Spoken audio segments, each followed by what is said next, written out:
ایک حدیث میں پیغمبر علیہ الصلوۃ والسلام فرماتے ہیں اگر جو آدمی اس حال میں ہو کہ اس کے والد دنیا سے رخصت ہو گئے ہیں یا والدین دنیا سے رخصت ہو گئے ہیں اور اس اولاد نے اس کے ساتھ ایسی زندگی گزاری ہے کہ والدین کا نافرمان بنا ہے، پیغمبر علیہ الصلوۃ والسلام نے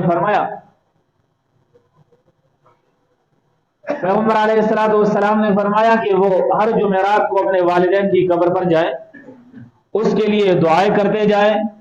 قیامت کو اللہ تبارک و تعالی ایسے آدمی کو فرمان برداروں میں اٹھائیں گے۔ ایک حدیث میں پیغمبر علیہ الصلوۃ والسلام فرماتے ہیں جس کا والد دنیا سے رخصت ہو گیا اس حال میں کہ بچہ نافرمان ہے، یا جن کے والدین دنیا سے اس حال میں رخصت ہو گئے ہیں کہ بچہ نافرمان تھا، بچے کو چاہیے کہ اس کے لیے برابر دعائیں کرتا رہے اور اس کے لیے استغفار کرتا رہے،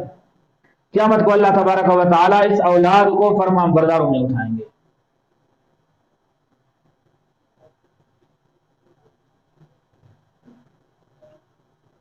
اور ہم میں سے کون ہے جو اپنے والدین کی اسی طرح اطاعت کرتے ہیں جس طرح کہ رب چاہتا ہے؟ والدین حیات ہے تب بھی ان کے لیے مغفرت کی دعائیں کرے، یا اللہ ان کو آخرت کے عذاب سے بچانا، ان کے لیے دعائیں کرتے جائیں، صحت کے لیے دعائیں کرتے جائیں، عزت کے لیے دعائیں کرتے جائیں۔ جب دنیا سے رخصت ہو گئے ہیں تو کوئی بھی وقت ایسا نہ ہو کہ ہم اپنے ہاتھ اٹھائے اور والدین بھول جائیں۔ اللہ کے فضل و کرم سے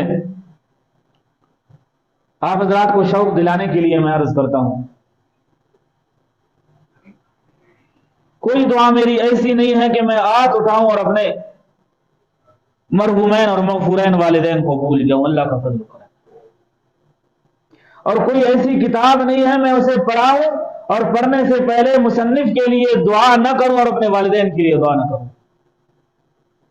میں پہلے کتاب کھولتا ہوں، پھر اس کے بعد میں خود اور اپنے طالب جان کو بتا دیتا ہوں کہ 3 دفعہ سورۃ الاخلاص پڑھو، اس کا اجر و ثواب صاحب کتاب کو، کہ جس نے کتاب لکھی ہے اس کو بھی اجر و ثواب مل جائے اور میرے والدین کو بھی مل جائے۔ اور مزے کی بات یہ ہے کہ پھر طالب جان پھر صرف اس کتاب کے لیے، کتاب کے مصنف کے لیے اور میرے والدین کے لیے نہیں، بلکہ وہ اپنے والدین کے لیے اور دادوں کے لیے بھی نیت کرتا ہے۔ اللہ تبارک و تعالی سب کو ایک قرآن کا اجر و ثواب عطا کرتا ہے۔